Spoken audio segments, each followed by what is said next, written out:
इस वीडियो में हम लोग देखने वाले हैं आयन डाइपोल इंटरेक्शन। जैसा कि मैंने पहले भी स्टेट्स ऑफ मैटर के जो इंटरेक्टिव फोर्सेस हैं उस पर वीडियोस मैंने शेयर किए हुए हैं। तो यहाँ पे हम लोग थर्ड फोर्स ऑफ इंटरेक्शन की बात करते हैं, जो कि है आयन डाइपोल इंटरेक्शन। इस टाइप के इंटरेक्शन में देखो बेसिकली क्या होता है कि सपोज़ करो जैसे एनायन या केटायन है, जब इनको हम लोग किसी सॉल्वेंट पर्टिकुलर सॉल्वेंट में डालते हैं तो ये क्या करते हैं, वहाँ पे एक इंटरैक्टिव फोर्स बनाते हैं विद द सॉल्वेंट मॉलिक्यूल, और इसी फोर्स ऑफ अट्रैक्शन को हम लोग क्या बोलते हैं, आयन डाइपोल इंटरेक्शन।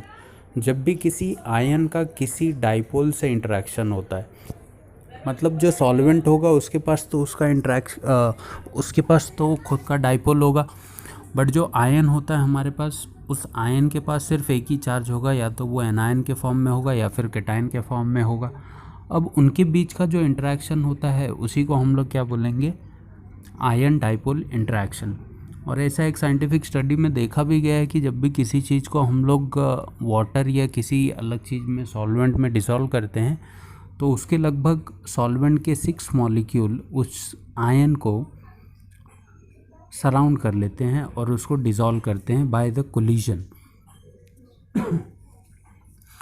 तो अब देखो, जैसे यहाँ पे अगर मैं स्ट्रक्चर के फॉर्म में रिप्रेजेंट करूँ तो जैसे हमारे पास कंपाउंड होता है, कंपाउंड क्या है, जैसे NaCl है। अब इसको हम लोग अगर डिवाइड करेंगे तो ये Na+ और Cl- के फॉर्म में डिवाइड हो जाएगा, और हमको पता है ये Cl- क्या बनाते हैं, एनायन फॉर्म में सॉल्यूशन में प्रेजेंट होता है और ये केटायन फॉर्म में। अब मान लो कि जैसे ही इनको वाटर में डाला जाए तो ये क्या करेंगे, वाटर के मॉलिक्यूल से इंटरेक्ट करेंगे, ठीक है। तो ये जो केटायन और एनायन है जब किसी डाइपोल से इंटरेक्शन करते हैं, डाइपोल मतलब यहाँ पे मैं सॉल्वेंट के लिए यूज़ कर रहा हूँ, सॉल्वेंट का जो डाइपोल होगा, अब इनके बीच में क्या होगा, इंटरेक्टिव फोर्स फॉर्म होगा, और इंटरेक्टिव फोर्स जब फॉर्म होता है तो इसी को हम लोग क्या बोलते हैं, आयन डाइपोल। देखो सपोज़ करो अपने पास कोई सोडियम का केटायन है, राइट। तो ये वाटर में डिसॉल्व होने के बाद कुछ ऐसे दिखता है। देखो, हाइड्रोजन के पास पॉजिटिव चार्ज होते हैं, ठीक है, ऑक्सीजन के पास कौन सा, नेगेटिव चार्ज होता है।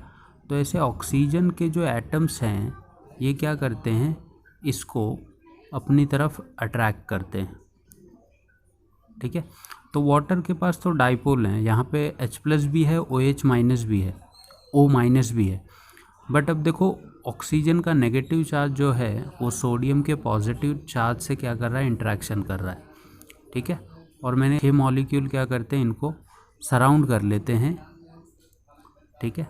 तो ये नेगेटिव चार्ज क्या करेगा, सोडियम के पॉजिटिव चार्ज से इंटरेक्शन करेगा, और इनके बीच में ये जो डॉटेड लाइन से मैंने रिप्रेजेंट किया हुआ है, इन्हीं फोर्स ऑफ अट्रैक्शन को हम लोग बोलते हैं आयन डाइपोल इंटरेक्शन, राइट।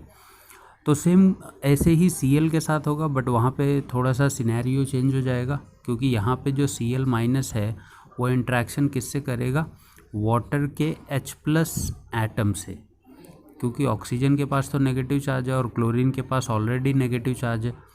तो यहाँ पे जो इंटरेक्शन होगा वो किससे होगा, हाइड्रोजन के प्लस चार्ज से। देखो, तो ये ऑक्सीजन माइनस साइड हो जाएगा, यहाँ पे जो H+ हैं इनसे ये इंटरेक्ट होगा, इसके दोनों मॉलिक्यूल से ये क्या करेगा, फोर्स ऑफ अट्रैक्शन जनरेट करता है, राइट है।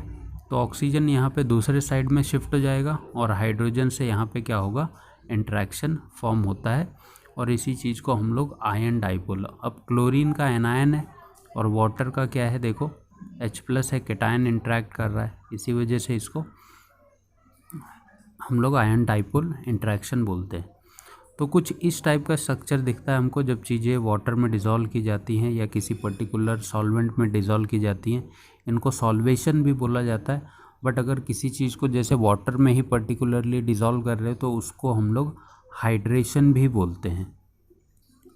तो ये देखो, जैसे यहाँ पे मैंने बोला था H+ चार्ज है और यहाँ पे Cl- का चार्ज है, ठीक है। तो ये जो डॉटेड लाइट का इंट्रैक्शन दिख रहा है, इसी इंट्रैक्शन को हम क्या बोलेंगे, डाइपोल, आयन डाइपोल इंट्रैक्शन।